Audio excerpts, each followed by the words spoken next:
Hello po mga ka-PNM. Tayo ay muling hahayo upang ipangaral ang pabalita ng kaligtasan sa isang lugar. Nais ko lang po i-share sa inyo ang aming mga naging karanasan sa evangelism noong mga nakaraang mga panahon. Madalas na kami ay nakakaranas ng aberya sa daan.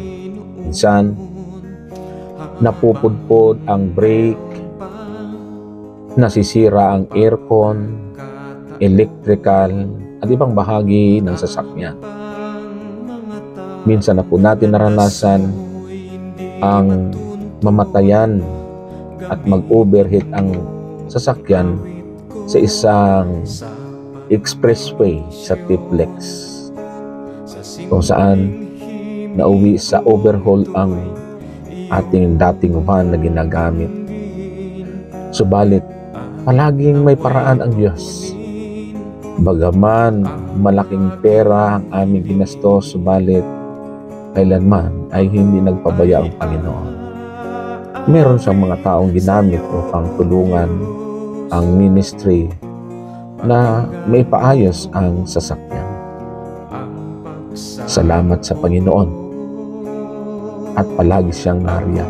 Ang isa sa hindi ko makakalimutan na malayo na ating pupuntahan para sa isang evangelism ay ang Delfin Albano sa Isabela.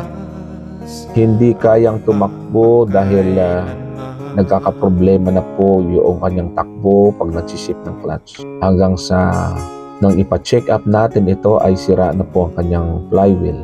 Ang flywheel na dual mass ng naturang sasakyan. At medyo ito may kamahalan, mataas ang halaga.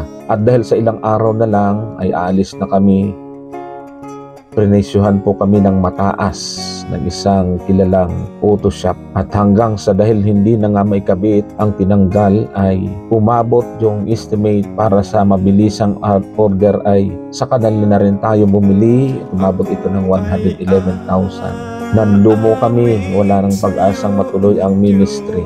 Kinupunta ko yung elder, si Brother Jeffrey Gandisa. Sabi ko, ipanalangin natin na maayos ang ating sasakyan. Subalit mga kapatid, dininig ng Panginoon ang aming mga panalangin at merong mga tao na sa isang mahimalang kapamaraanan ay naibigay ang halaga na kailangan upang maipaayos ang ating sasakyan. Natuloy ang ating ministry at naging matagumpay ito sa lugar ng Carmencita, Delfin Albano. Ang pinakahuling napuntahan namin na medyo malayo ay ang Surigao. Pinilit namin na makarating dahil sa tawag ng gawain. Nakarating kaming mapayapa at naisagawa ang gawain at matagumpay sapagkat ito po ay nagbunga ng maraming mga kaluluwa na nadala natin sa Panginoon.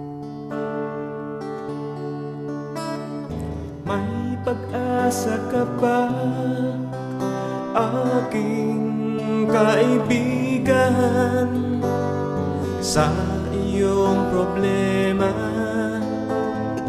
na nararanasan? Anumang kahirapan ang iyong nararanasan, yan ay pagsubok lang na makakayanan. Kunting tiis na lang, aking kaibigan, basta't buhay ay kay Jesus ilaan. Si Jesus muling darating upang tayo ay Kanya sagipin. Si Jesus muling darating upang tayo ay Kanya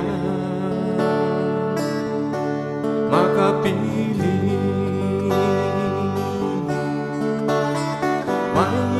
umaasa ka pa, aking kaibigan, sa iyong problema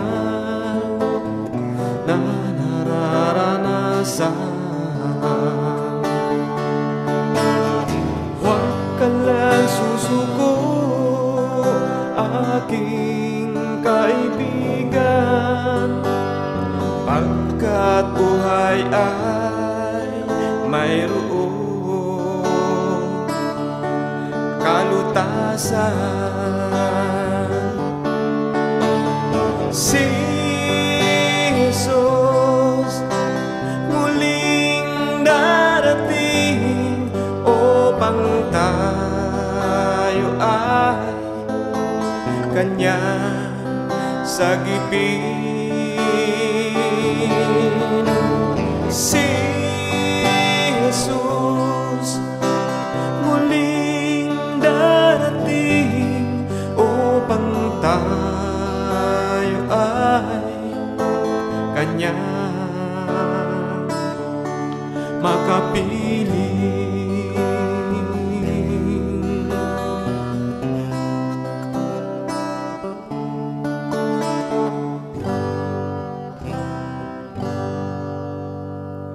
Nung kami po ay pauwi na, palibhasa ay 8 fly lang ang gulong nating nabili. Lumambot ito at pagdating ng Bicol ay sumabog ito as in wasak. Nahirapan kaming magpalit ng reserba sapagkat nakadapa ito at ang jack na aming ginagamit hindi namin maipasok. Inabot kami ng halos 1 oras kaya hintay at naghahanap ng mga taong tutulong sa amin. Nagpapara kami ng mga sasakyan para makahiram ng gamit. May taas lamang ang aming sasakyan. Halos mawala kami ng pag-asa dahil malakas pa ang ulan. Subalit ang Panginoon ay muling gumawa. Merong isang malaking truck na napadaan at kami ay tinulungan. Napakabit ng driver at ng kanyang pahinante.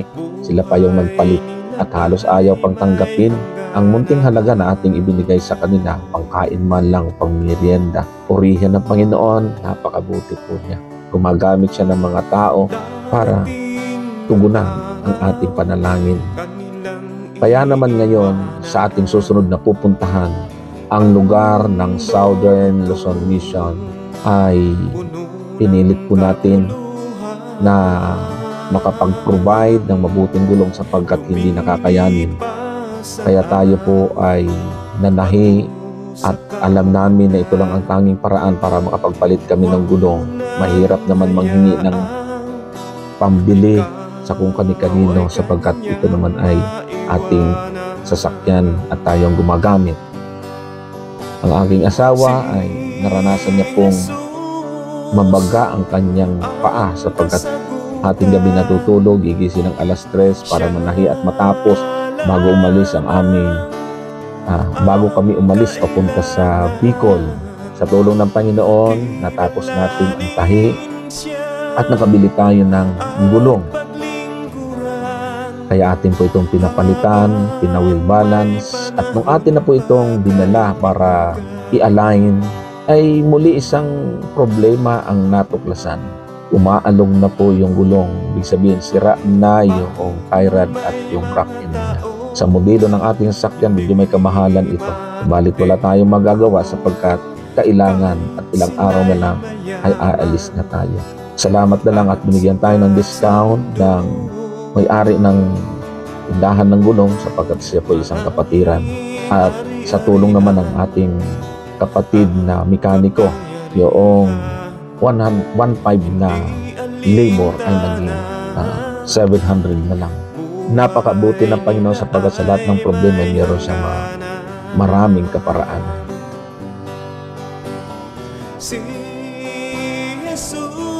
Ang nakakatuwa nito sapagkat nung ayos na ang lahat ay napagtripan ang gulong sa parking. Sinadyang bauna ng 2 matulis na tornilyo.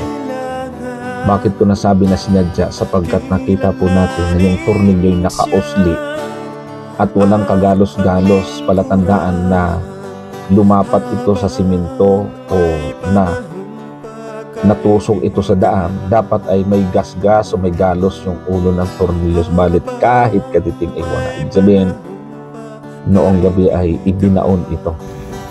Kaya siguradong kagabi ito, walang bakas dito ng tinan mo. Dapat kung hindi yan sinadya, ito napudpud yan kasi gugulong. Kaso hindi. Nakakatuwa tong may mga mahirap magsalita. Wala tayong magawa kundi ipasa Diyos ang lahat. Talagang tunay na ang kaaway ay gumagawa ng paraan. Hindi natin alam kung ano naman susunod ng hadlang na gagawin. Subalit sumasampalataya tayo na kailanman ang kaaway ay hindi magtatagumpay. Mas makapangyarihan ang Diyos na ating pinaglilingkuran. Mga kapatid at mga kaibigan, kaya ko ibinabahagi sa inyong karanasang ito. Una, dahil kahit anong mangyari, huwag tayong papayag na mahadlangan ang gawain ng Panginoon. Pangalawa, alagaan natin ang ating mga sasakyan na ginagamit natin sa gawain. Diyan nakasalalay ang ating buhay at ang matagumpay na paglalakbay. Kaya wala pong ibang dahilan kung bakit ko binahagi ang karanasang ito, sapagkat nais kong humingi ng tulong sa inyo.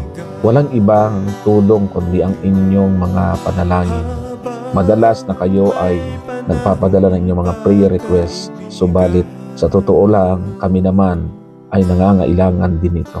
Mga kapatid at mga kaibigan, ang tagumpay ng ating gawain ay wala sa ating kamay, kundi nasa Panginoon.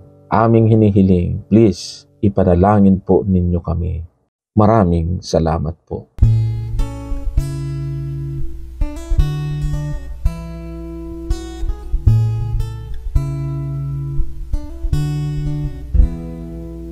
Mayroon ka bang tanong o kaibigan? Ikaw ba'y naghahanap ng kasagutan? Ikaw ba'y nalilito o kaya'y naguguluhan? Ating saliksikin ang kasulatan. May bumabagabag pa sa iyong isipan, bagay na di lubos maunawaan. Narito na ang sagot sa banal na kasulatan. Halina't atin ang pag-aralan. Pag-aralan natin, alamin ang totoo, dapat suriin ang naririnig mo upang di magkamali, upang di maligaw. Salita ng Diyos ay pag-aralan natin. Siya sa atin suriin ng lubos. Subukin mo kung ito ba ay tunay ngang sa Diyos. Pag-aralan natin, alamin ang totoo, dapat suriin ang naririnig mo upang di magkamali, upang di maligaw. Salita ng Diyos ay pag-aralan natin. Alamin ang totoo, dapat suriin ang naririnig mo upang di magkamali, upang di maligaw. Salita ng Diyos ay pag-aralan natin, upang di magkamali, upang di maligaw. Salita ng Diyos ay pag-aralan